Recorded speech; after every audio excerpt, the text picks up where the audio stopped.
বিসমুল্লাহির রহমানুর রহিম। প্রিয় দেশবাসী, আসসালামু আলাইকুম। জাতীয় সংসদ নির্বাচন 2026 ফেব্রুয়ারি মাসের মাঝামাঝি নাগাদ হবে। অন্তর্বর্তীকালীন সরকারের কথা অনুযায়ী তাই ধরা যায়, আমরা সেটাই ধরে নিলাম যে ফেব্রুয়ারির মাঝামাঝি এবং রোজার আগে নির্বাচনটা হয়ে যাবে আলহামদুলিল্লাহ। প্রিয় দেশবাসী, 2026-এর নির্বাচনটা অতি গুরুত্বপূর্ণ নির্বাচন। এই নির্বাচন বাঁচা মরার নির্বাচন। এই নির্বাচনে বাঙালি জাতি যদি তাদের নেতৃত্ব এবং দেশ শাসনের দায়িত্ব যদি কোনো রকম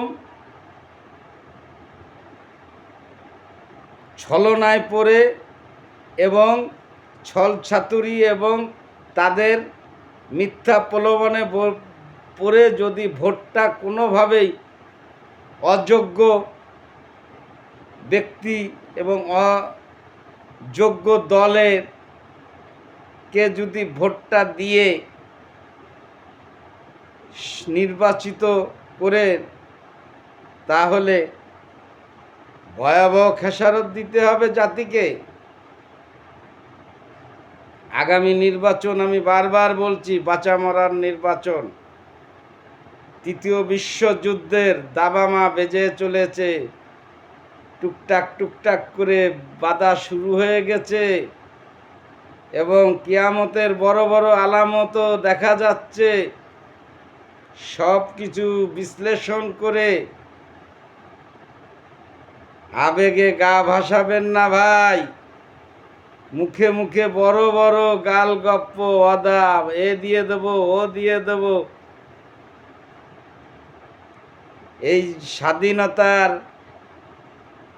পরবর্তী আজ 2025 সালের শেষ প্রান্তে এসে আমাদের এই স্বাধীনতার 55টা বছর অতিবাহিত হয়ে গেল, দেশ ও দেশের মানুষ কিছুই পেল না।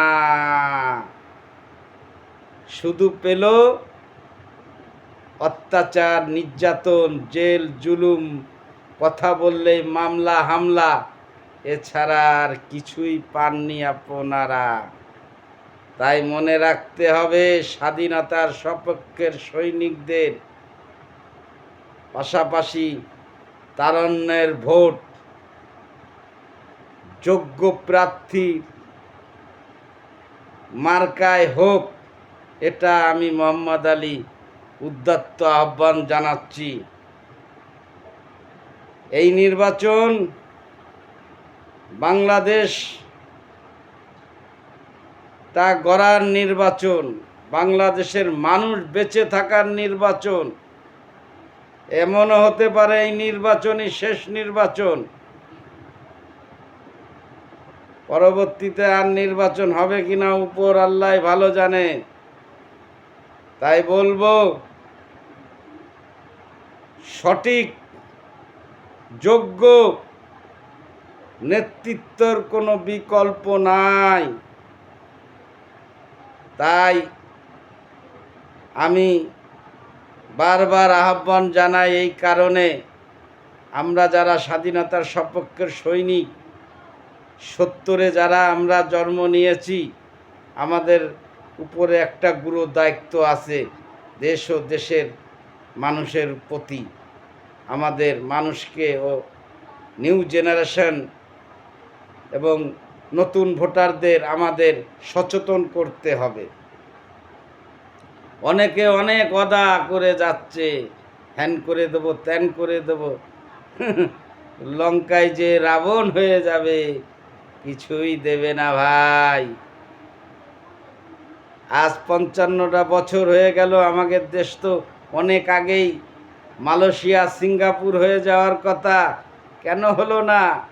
প্রতিটা এমপি, মন্ত্রী, চেয়ারম্যান, মেম্বার এরা কি ছিল, ভোটে পাশ করার পরে কি হয়েছে সব আপনারা জানেন, দেখেছেন।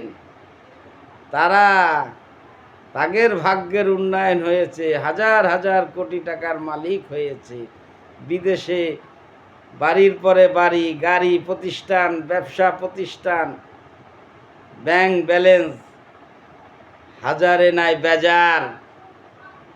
তাই বিনীত অনুরোধ করব, আর আমরা ভুল করব না। দেশ আমাদের সকলের, দেশ বাঁচলে আমরা বাঁচবো, দেশ না থাকলে কেউ বাঁচবো না। সকলে ভালো থাকবেন, সুস্থ থাকবেন, আবার দেখা হবে। আমি ধারাবাহিকভাবে নির্বাচন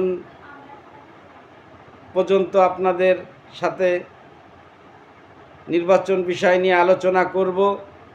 সকলে ভালো থাকবেন, সুস্থ থাকবেন। আল্লাহ হাফেজ।